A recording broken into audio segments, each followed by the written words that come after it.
Oh, howdy all, grab yourself a drink. It is time for some Path of Exile 1 discussion. Welcome to day 14 of Teasers season for patch 3.29 and the upcoming Curse of the Allflame expansion.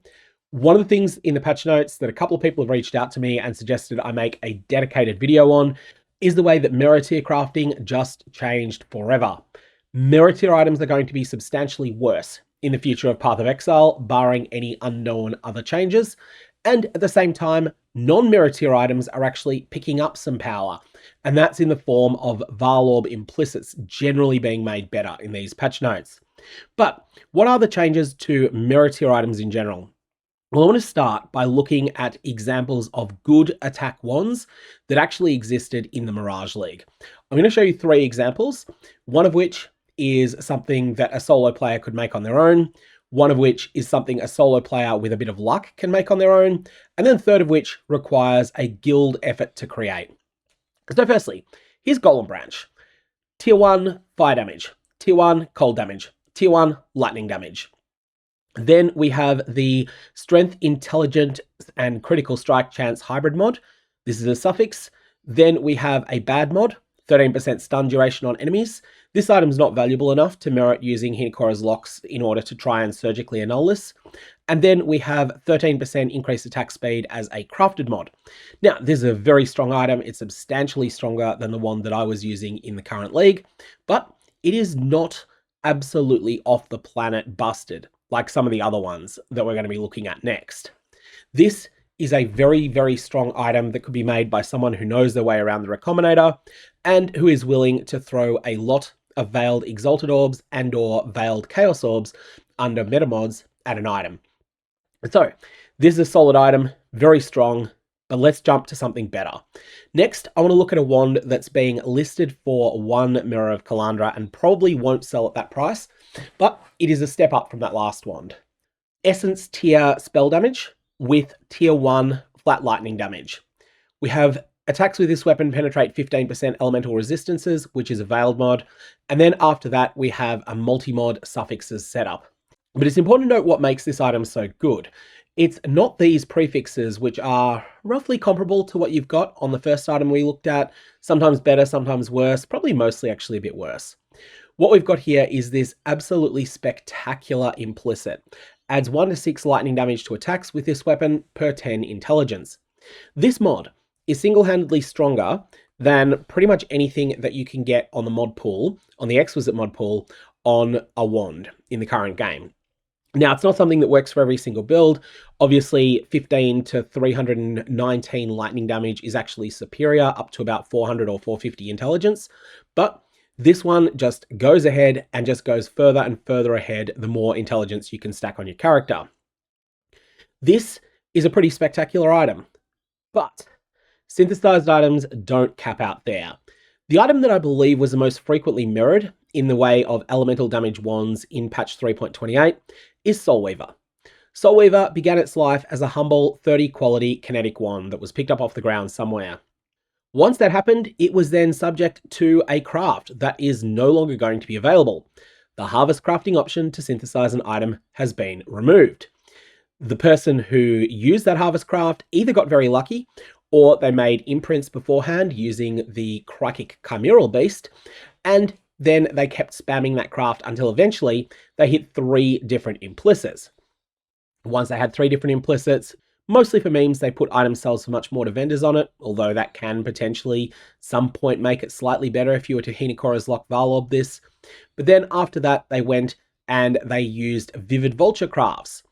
Vivid Vulture crafts, the Bestiary craft to reroll a synthesis implicit modifier on an item, can now only be applied to unique items. So they applied a whole bunch of these crafts, and eventually they got something really good. So let's have a look at just what this thing does, right? Let's imagine that you're playing it on a character that has 1400 intelligence. You've got adds 140 to 840 lightning damage to attacks with this weapon. This is part of your implicits. And as part of your implicits, you've also got 1% increased spell damage per 16 intelligence. So you're going to get 87% increased spell damage as another implicit there. This then stacks with 109% from a perfectly rolled tier 1, and you're looking at 196%. The 140 to 840 lightning damage stacks with this, And now you're looking at 161 to 1184 lightning damage.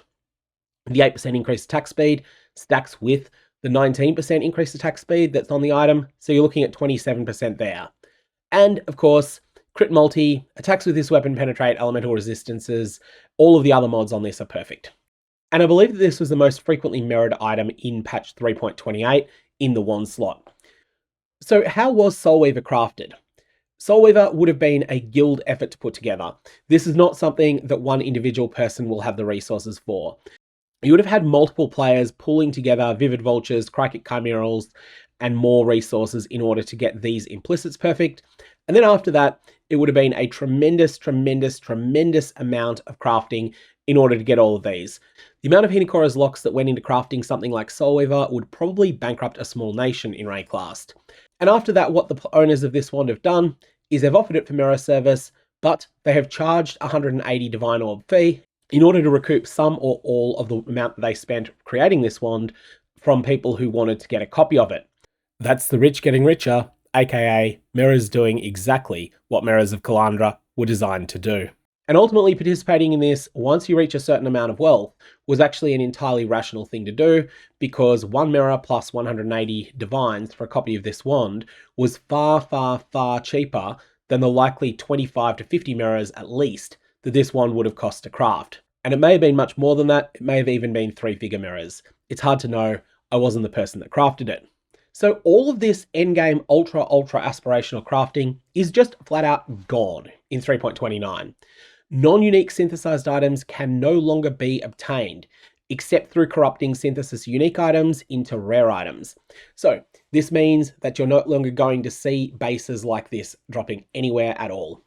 And some of the little warnings that exist to say this currency item can't be used on synthesized items, they're going away because they're not going to be important to many people to know about. The harvest crafting option to synthesize an item, gone. Bestiary craft to reroll a synthesized implicit modifier on an item can now only be applied to unique items, because there will still be synthesized unique items. There's going to be the unique Scepter Nebulous, which is taking a nerf in this patch, but is still pretty strong. And there's also all of the unique synthesis rings that are tied to a particular, or in the case of the Uber Cortex one, tied to all of the heralds, and a number of other things as well. What this is going to mean is that Bestiary is losing its most important jackpot crafts. Crychic Chimerals still have their uses, that's the Imprint Beast, Imprint a magic item. The Vivid Vultures are now extremely niche and pretty bad. And while Bestiary is picking up a few new things, they're not likely to make up for this. So this ends up being quite the nerf to beast farming, and it's also quite the nerf to ritual. The reason this is a nerf to ritual is because synthesized items were the jackpots that you would get the most frequently while you were running ritual. The vast majority of synthesized items that are ever created in the game are complete and utter garbage, but a small minority of them are monstrously valuable. And the most important ones were power charge rings, but also just +1 maximum charge to rings in general, even if it's not a power charge. Power charge ones did tend to have the most value, but the other two were still definitely sought after as well. However, it's not all a nerf when it comes to character power here, and that's because a lot of these modifiers are now being moved. They are still going to be available, but they're going to be available as Vaal implicits. The most important thing though is that Vaal implicits can't be mirrored.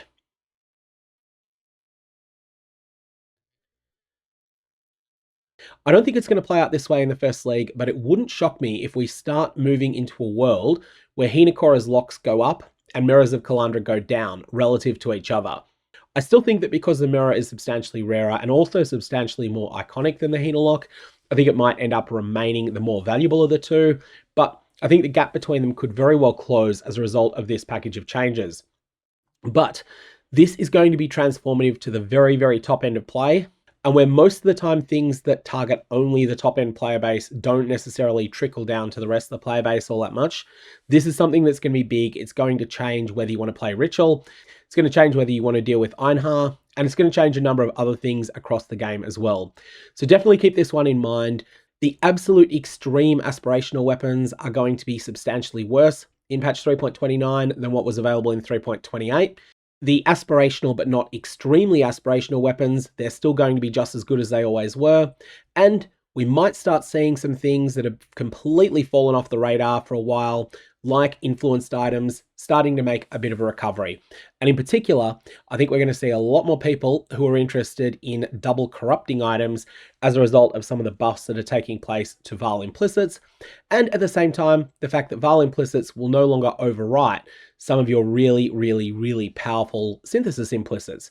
Instead, they'll just be overriding a not very important implicit like cannot roll caster modifiers.